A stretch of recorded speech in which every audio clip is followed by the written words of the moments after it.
Maklumat asas pusat sumber. Ini ialah bahagian dalam pusat sumber secara keseluruhannya.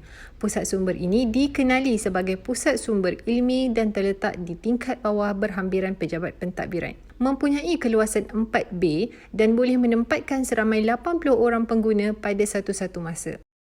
PSS Al-Ilmi ini adalah pusat sumber dalam taman kerana dikelilingi oleh pohon-pohon yang menghidupkan lanskap kehijauan. Dan di sekitar taman ini, terdapat pondok-pondok ilmu yang dibina untuk pelajar meluangkan masa melakukan pelbagai aktiviti. Pusat sumber juga telah membina sebuah astaka perdana dengan kerjasama badan koperasi. Astaka ini digunakan untuk aktiviti luar pusat sumber, misalnya aktiviti minggu pusat sumber. Penggunaan pusat sumber. Pusat sumber ini dibuka setiap hari bermula 8 pagi hingga 5 petang. Pengguna perlu mengimbas kod kehadiran dan tujuan penggunaan untuk perekodan sebelum memasuki pusat sumber. Pengurusan perkhidmatan kaunter di pusat sumber Al-Ilmi dibantu oleh seorang kaki tangan kolej. Terdapat seramai 7 orang ahli jawatan kuasa yang terlibat secara langsung dalam pengurusan pusat sumber ini. Pusat sumber ini juga mempunyai 10 orang pelajar yang membantu tugasan-tugasan tertentu. Pelajar ini dipilih daripada setiap program dan dikenali sebagai rakan PSS.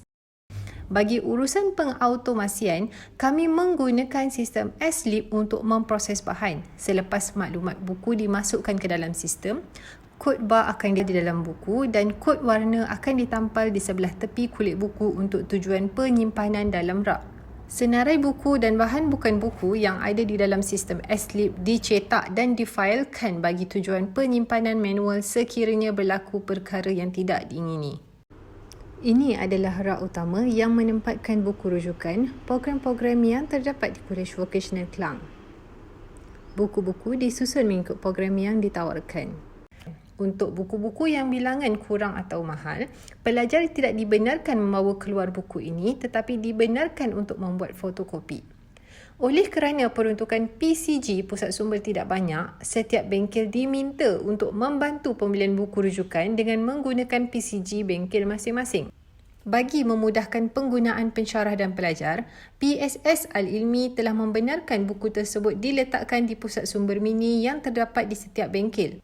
Sepanjang pandemik COVID-19 ini, pembelian buku yang dirancang telah tertunda kerana had pergerakan. Bagi memudahkan akses buku rujukan, Pusat Sumber Al-Ilmi telah membangunkan rak buku maya.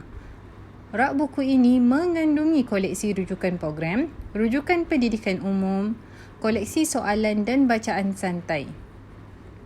Koleksi rak maya ini akan dibuat penambahan dari masa ke semasa mengikut keperluan. Terdapat beberapa ruang di pusat sumber ini. Yang pertama, ruang sirkulasi digunakan untuk urusan perkhidmatan kaunter. Kedua, ruang bual bicara. Ruang ini digunakan untuk aktiviti yang melibatkan rakaman video dan aktiviti pertandingan.